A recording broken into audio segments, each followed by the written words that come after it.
Les caméras de vidéosurveillance capturent ce genre d'images un peu partout en Europe. Des distributeurs de billets qui explosent.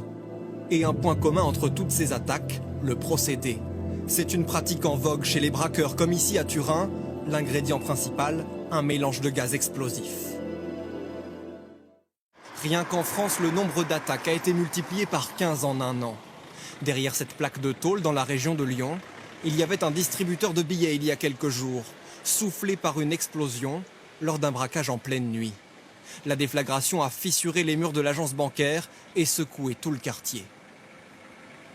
En pleine nuit, en plus, quand c'est calme, il n'y a pas de bruit, on l'entend vraiment. Oui, c'est vrai que ça nous a surpris. Un gros bruit sourd, hein, vraiment une grosse détonation. Hein.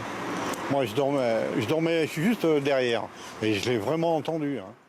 Le matériel est sommaire, 2 bonbonnes pour faire le mélange et quelques mètres de tuyaux.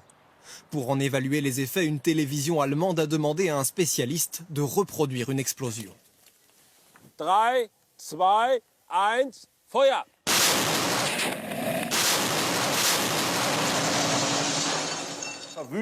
Tout est ravagé. Il y a des débris partout, le mur a été soufflé.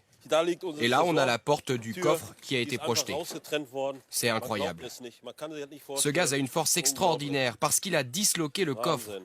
Il y a des morceaux étalés partout, et c'est à ça qu'on voit à quel point le gaz est puissant.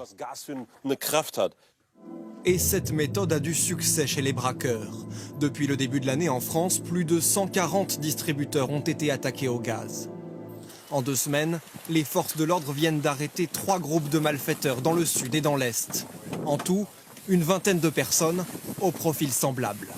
Ce sont majoritairement des gens qui appartiennent à la communauté des gens du voyage, criminalisés, souvent des récidivistes, qui sont connus et qui agissent en équipe structurée, tels des commandos, avec des repérages.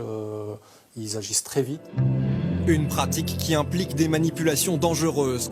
Il y a 7 ans, lors d'une des premières attaques de ce type en France, un malfaiteur avait été tué par l'explosion. Un témoignage maintenant.